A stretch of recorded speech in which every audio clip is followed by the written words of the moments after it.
guys, welcome.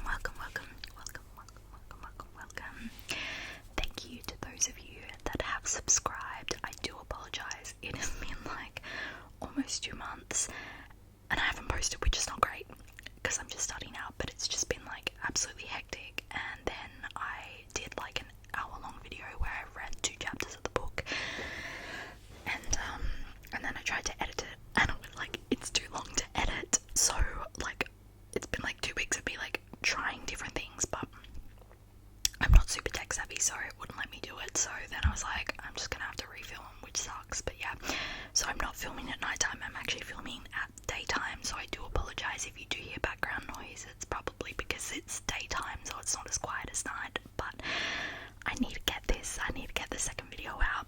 So I ended up reading chapter 2 and 3, and that video I've had to cull basically. So I'm gonna have to reread chapter 2 for this video, and then I'll do another video this week that'll be chapter 3, and I'll attempt to like edit them and get them out ASAP for you guys. But thank you for those of you that have stuck around and subscribed. To those of you that are new to this video, hello, my name is Courtney, and I am doing ASMR videos now, mainly reading books, but I'll probably do a little bit of storytelling and roleplay. My gosh, it is so hot in here, I'm starting to sweat. So yeah, if you like my videos, or you like getting read to sleep, or you resonate with my videos, please like or subscribe. Feel free to comment any books that you'd like me to read in future, or any videos you'd like me to do, stories you'd like to hear. I have so many crazy stories to tell you guys. I'm very excited for that. I'm gonna get cracking because I have left it so long. First things first, this is my little cat, and that I got for Christmas, and I thought he would sound really good to start the video off.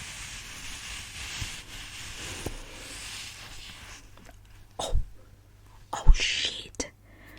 He's got a leak in him. Oh, he's popped.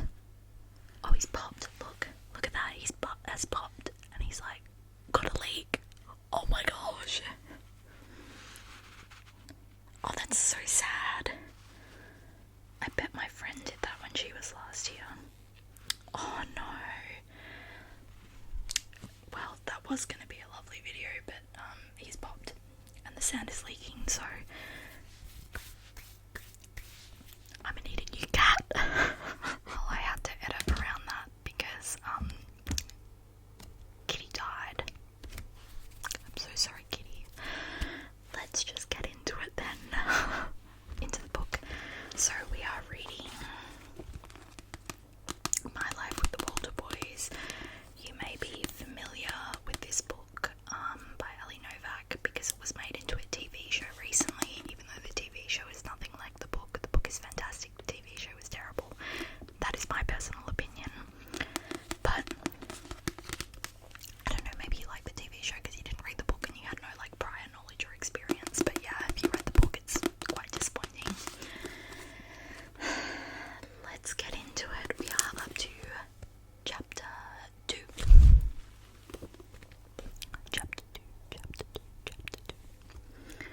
About earlier, Cole said as he led me through the cluttered house. This whole you moving in thing kinda came out of nowhere. Caught me off guard. I get it. I told him it wasn't exactly an apology for his unfriendly behaviour, but hopefully it was a reason behind most of the boys' unenthusiastic reactions toward me. You don't need to explain. So, my mum said you're from New York. He paused at the bottom of the staircase to look at me. Yeah, I answered, and suddenly my stomach bottomed out. What else did he know about me? The accident. Had he heard? If there was one good thing about moving to Colorado, it was that nobody knew who I was. I could go back to just Jackie, not the girl whose family died. I didn't want the boys to know. What if they acted funny around me? Did she tell you guys anything else? I added, trying to sound nonchalant. He paused then, and it was all the confirmation I needed. One small moment of hesitation, and I knew he knew about my family. Not much. He recovered quickly, and a smile slipped onto his face with such ease that the upward curve of his lips almost looked genuine. Just that the daughter of her friend was moving in. You're pretty much a mystery girl.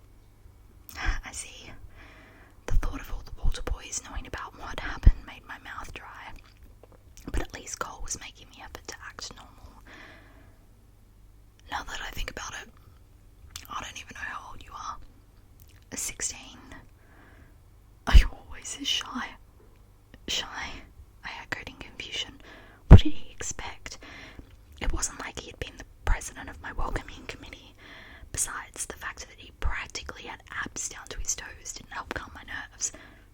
"Never mind," he said, laughing, his eyes dancing in amusement as he shook his head at me. "Come on, I'll show you upstairs." We started up the steps, which was more difficult than it sounded. Stacks of books and board games, dirty clothes, a deflated basketball, and a pile of movies made reaching the second floor without knocking anything over harder than completing an obstacle course. Next was a maze of hallways that I knew I would get lost in. They seemed to twist and turn in strange places, as if there was no real floor plan. When we reached the furthest corner of the house, Cole finally stopped. "This is where you'll be staying," he said, pushing open a door. Putting my hand on the wall, I searched for the light switch. We found it at the same time, our fingers fumbling over each other's in the dark. The contact sent a pulse down my arm, and I ripped my hand back in shock. Cole chuckled. But the lights flickered on, and a warm glow lit up the room, making me forget my embarrassment. Oh, wow. Every inch of the wall was painted in vivid colours. A mural of a tropical rainforest started on one end of the room, and by the time it wrapped around to the other side, it transformed into an ocean filled with sea creatures. One half of the ceiling was painted to look like the night sky, and the other daytime.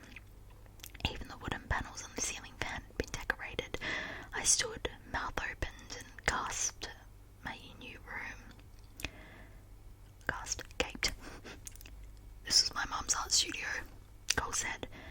A large desk was painted as brightly as the rest of the room. On top was a collection of glass jars and coffee mugs that were filled with paintbrushes, charcoal pencils, and markers. A sketchbook was open to a rough drafted sketch of the painting on an easel in the middle of the room. Light brushstrokes covered the canvas, depicting a scene that I recognized from my drive to the airport, the rolling hills of Colorado. "It's amazing," I said, brushing my hand over the edge of the canvas. "Yeah, she's kind of awesome with art stuff." There was an edge to his tone. Then I noticed a small shelf holding more art supplies that was pushed over to the edge of the room so my single bed could fit inside. Rude people in their loud cars. Always happens. And I realised why the boys were upset with Catherine when Catherine mentioned my sleeping arrangements. "I'm taking her space. She doesn't have much time to paint anymore," Cole said, stuffing his hands into the back of pockets of his trunks. 12 kids and all. In other words, yes, I was. Before I could respond, Will dropped one of my suitcases onto the floor, surprising both of us with a thud. "Come on, Cole," he said, and straightened back up. "Jackie's got a ton of bags that we need to bring up." "I'll help as soon as I'm done changing," I offered, not wanting them to do all of my work. Will dismissed me with a wave of his hand. "Just make yourself at home." When they were gone, I shut the door to change, dropping the wet towel that was still wrapped around my shoulders to the floor. This morning, I had made sure an extra set of clothes, tailored pants, and a pink shirt with a simple collar was packed in my carry-on in case of an emergency. After changing, my hair came next. It took me nearly 10 minutes of battling with my comb to detangle the knots. "Hey, you alive in there?" I heard Cole as he knocked. "Give me a moment," I called and patted down my hair one last time. With my straightener packed away, there was nothing to do about the curls, so I grudgingly let them hang down in dark waves after fastening my blue ribbon back in place. "Yes," I asked, pulling back the door. My luggage now piled outside. "Just checking," Cole said as he leaned against the door frame. "You were in there for a while." I was changing. "For 15 minutes, he asked, his eyebrows scrunching up. "And what the heck are you wearing?" "What's wrong with my outfit?" I asked. Sure, the outfit was a bit casual, but I hadn't planned on being thrown in a pool. "It looks like you're going to an interview," Cole said, trying not to laugh. "If I were going to an interview, I'd be wearing a business suit." "Why would you wear guys' clothes?" I scoffed. "Business suits aren't only for men. Had his mother taught him anything about fashion?" "Okay, whatever. But I wouldn't wear that nice top to dinner tonight. We're having spaghetti." What was that supposed to mean? I didn't eat like a caveman.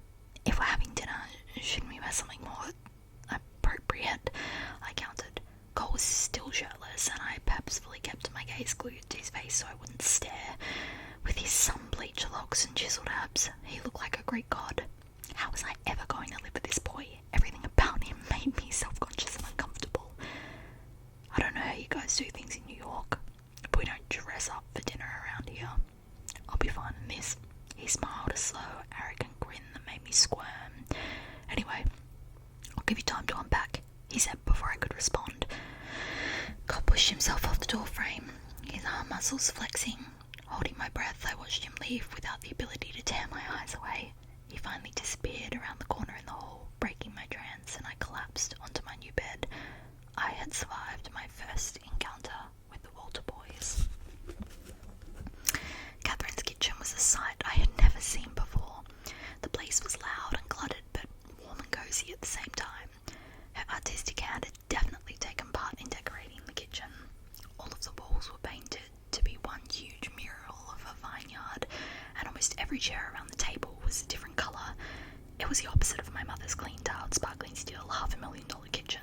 At home, I felt like the kitchen was just there to look pretty, and if I made a mess, I was in big trouble. This room looked lived in, and for some strange reason, I liked it. When I walked in, Catherine was standing at the stove, stirring a pot of something boiling and shouting orders at Isaac, who was helping her. Two dogs were running around the room, chasing each other, making it hard for everyone who was trying to set the table for dinner. George almost dropped the salad bowl when he tripped over a dog running between his legs. Zach and Benny, the youngest set of twins, were sitting on the floor 3 feet apart, playing some type of handheld video game with a cord connecting each boy's device. And I choked when Zach yanked Benny's away from me and yelled, "You little shithead!" A deafening cheer erupted from the den that was connected to the kitchen, and I turned to see the rest of the guys watching a basketball game on TV. My eyes instantly found Cole, who jumped up out of his seat, pounding his fist into the air. Since I'd seen him last, he'd pulled on a fitted black shirt that emphasized his broad shoulders and contrasted with his fair hair, making it look platinum. "Stop staring," said Lee as he rode his skateboard into the kitchen. From behind me, I remembered Lee because we were both sophomores in high school, and when Will introduced him, he had given me the most chilling look. I turned away from the den, embarrassed that he had caught me watching his cousin. "Lee, how many times do I have to tell you not to ride your board in the house?" scolded Catherine as he crashed into one of the kitchen chairs, knocking it over. It fell on Benny's head and he immediately started screaming bloody murder. "Only 1,000 more times, Aunt Kathy," he said before kneeling next to his little cousin to see if he was okay. I rubbed my temples, trying to make my headache go away.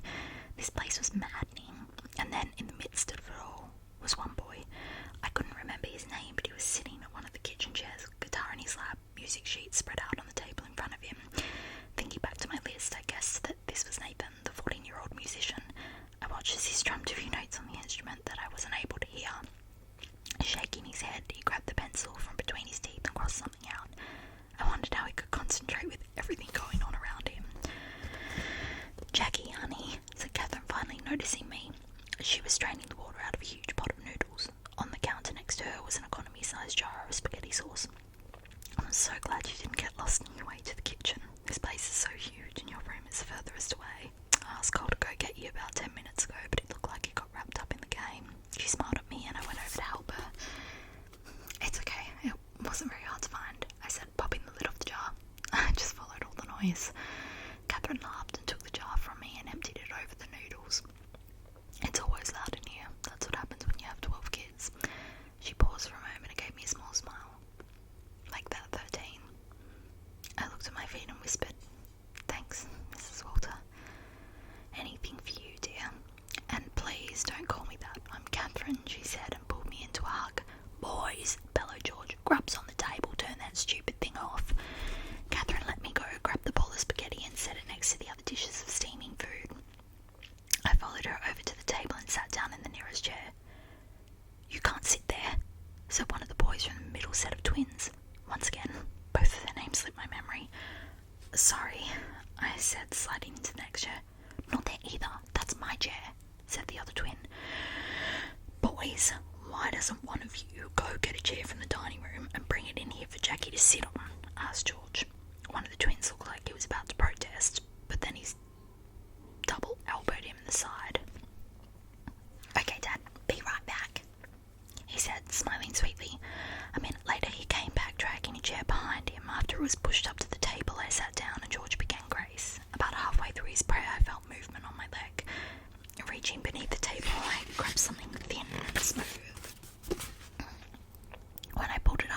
I screamed and flung the yellow reptile away from me. The table burst into commotion.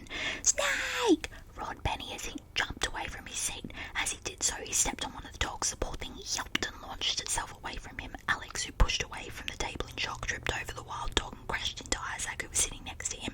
George was trying to calm Benny down, but managed to slip in a puddle of milk that had somehow spilled onto the floor in all the frenzy. As he fell, George grabbed the tablecloth in an attempt to regain his balance, but instead he brought all of the dishes down with him. When the bowl of spaghetti hit the ground, its contents flew in every direction and covered us all with tomato sauce. "Jordan!" George bellowed at his son. "You'll be grounded." Dinner had been a disaster, and it was entirely my fault. After George and Catherine calmed down the mayhem, everyone was given a job to clean up the mess. That was, everyone except me. Catherine apologised profusely for her son's behaviour and sent me off to clean myself up, even though I pleaded to help. Turning off the hot water, I stepped out of the shower. It felt good to wash off the chlorine from the pool and the spaghetti from dinner, but no amount of shower time would ease the dread that was swirling around in my stomach. To add to my discomfort, a stab of irritation shot through me when I spotted my shirt on the floor covered in sores. Cole had been right. Now it was completely ruined. I was already making a mess of living with the Walters, as I could tell from the way most of the boys threw me dirty looks when I left the kitchen. As I wrapped a towel around myself, I wish I'd worn flip-flops to the bathroom. The floor was a minefield littered with dirty boxes and used tissues that had missed the garbage, not to mention that the tile looks like it hadn't been scrubbed since the Walters moved into the house.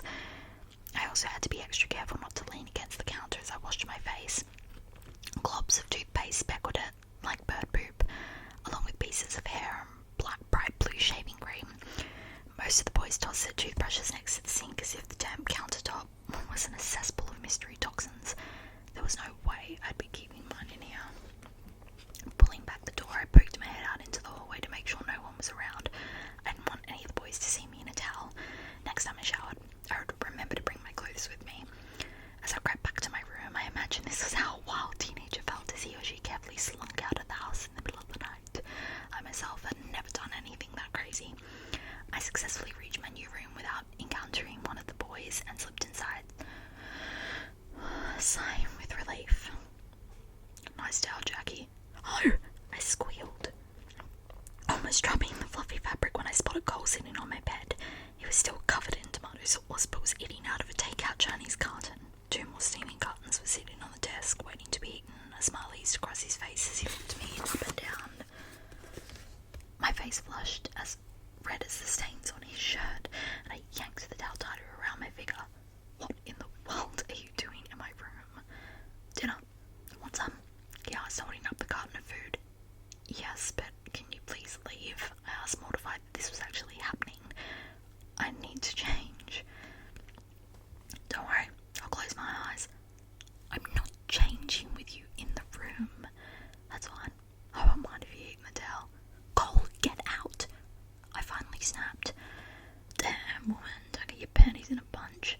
He got up from the bed, spring squeaking, and set his food next to the other cartons. Although that's not really possible right now, is it? Cole chuckled to himself as he stepped outside. I slammed the door behind him and turned the lock for good measure. After quickly pulling on a pair of pajamas, I unlocked the door and let Cole back inside. He brushed past me and flopped down on the bed before grabbing his takeout. I flinched as he shoved a bite into his mouth. I never ate in my bedroom. It was unsanitary. Once he noticed me watching him, Cole subjoined. "What?" he asked, with his mouth full. "Do you have to eat on the bed?" "Why? You want to do something else on the bed?" "No, Cole," I said, trying my best to ignore the comment. "I just don't want food in it. I have to sleep there." "3 pieces of rice gonna keep you awake, princess." Cole glanced around the room. "Besides, where else will we sit?" Of course, he was right. My suitcases were taking up all of the floor space, and Catherine's art supplies occupied everywhere else. And there was no way I was going back to the kitchen to eat. Cautiously, I sat down on the edge of the bed and he handed me some chopsticks. For the next few minutes, we sat in silence eating sweet chicken, and surprisingly, it was peaceful sitting with Cole. But when the food disappeared, he ruined one of the only relaxing moments I'd had since arriving in Colorado. "I enjoyed the dinner show tonight," he said, setting an empty container down. I turned away from him and half-heartedly poked at a piece of broccoli.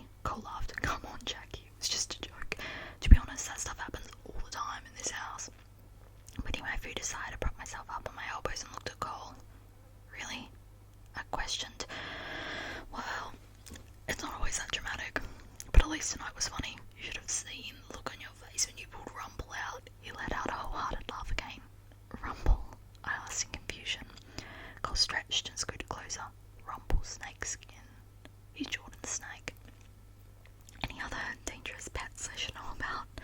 I grumbled. Nope, he said with a laugh. Just Isaac. I'm not really an animal person, I said as the floorboards outside my room creaked. Especially not snakes. The door banged open.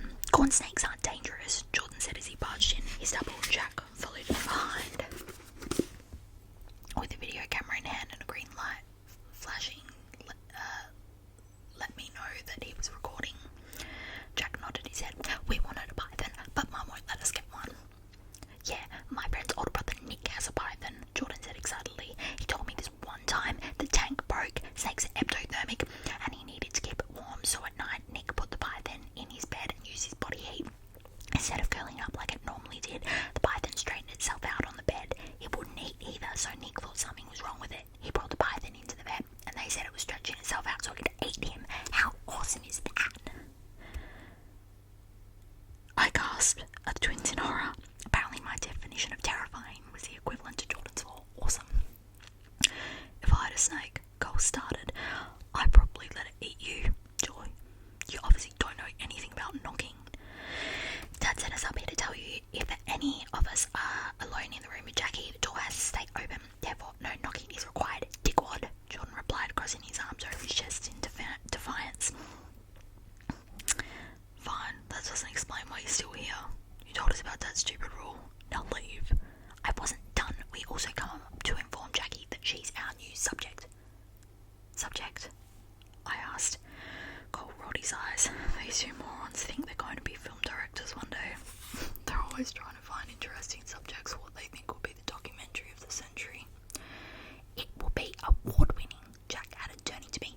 Jordan and I realised at dinner that you'd be perfect. Too bad I didn't have our camera then. We were hoping we could reenact the scene. Fat chance that will happen. What will you say? Hey Mum, do you mind if we destroy the kitchen again? We promise we'll clean up all the spaghetti sauce. Ignoring Cole, I responded to the twins. I'd prefer if you didn't film me at all. I don't really care to be an ex-film subject. But you don't understand, Jordan said. You're the first female in the Walter house. This is monumental. You do remember that you have a mother and a little sister, right? Cole pointed out. Mum doesn't count because she's, well, a mother. And Parker doesn't even have boobs yet. A knock on the door interrupted the conversation. One of the older boys was standing outside the bedroom as if he was afraid to come in. Cole? He asked, barely looking at me. Yeah, what's up, Danny? When Cole said his brother's name, it clicked. Now I remember, I thought as I looked him over and noticed the facial hair. Danny was Cole's fraternal twin. Erin is here for you, he mumbled, waiting at the front door. When he finished delivering his message, Danny spun on his heels and left. That's my cue. Cole stood up from the bed. Come on. You two, he said, pushing his younger brothers toward the door. Leave Jackie alone for now. She's had a long day. Fine, Jack grumbled. We can discuss your contract in the morning, Jackie. Jordan and I have been pulling our allowances for a while now, and we can pay you handsomely. Without another word, the bear ran off, leaving me alone with Cole.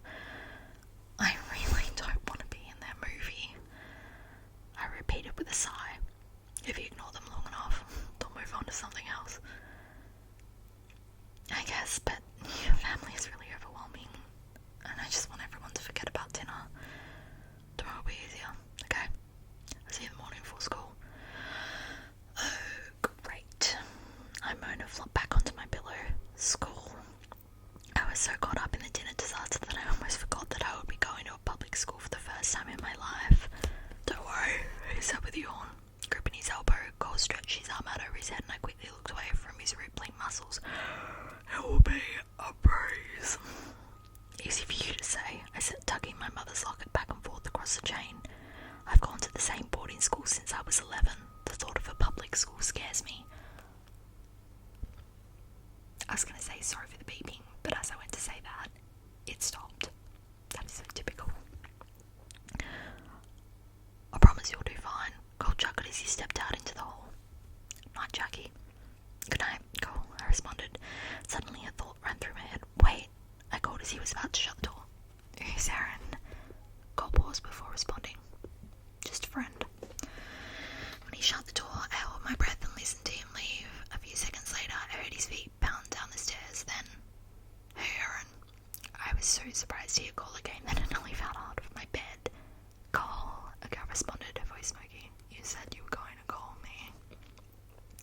glanced around the room looking for the source of the voices. There were 3 windows, and I realised why Catherine had picked this room for her art studio. It gave her a handful of different views to paint. The window on the front side of the house was pushed open. Yeah, Cole said. Something came up. Sorry. Pushing back the curtain, I looked down and saw Cole standing on the front porch. The front door was still open, and the light from inside poured into the night, outlining his body in a yellow glow. Are you still on for tonight? Asked Erin. She was standing a few steps down, and with her back to me, all I could see were long legs and a high ponytail. Cole paused. It's like, Erin crossed her arms. Fine, but no excuses tomorrow. You can't keep bailing on me. I miss you. Okay. You promise? She asked. Cole nodded his head. Good. I'll see you tomorrow. Cole stood on the porch and waited as Erin walked to her car. When the headlights disappeared down the dark driveway, I expected Cole to go back inside. Instead, he stepped off the porch and made his way across the front walk. He was heading for what looked like a shed. When he unlatched the lock and pulled back the double doors, I realised that it was the second garage. After flipping on the light switch, he shut the doors. I waited for a few minutes, but he didn't come back out. Finally, I gave up and crawled into bed, but I couldn't stop wondering, what the heck was Cole doing out there? And that was chapter 2. If you enjoyed the reading, make sure that you hit the like button and subscribe if you'd like to hear some more. I'll be doing chapter 3 this week as well, and uploading them separately but within the same week because of the original crisis that I had with the original video that I filmed, which I'm still super mad about.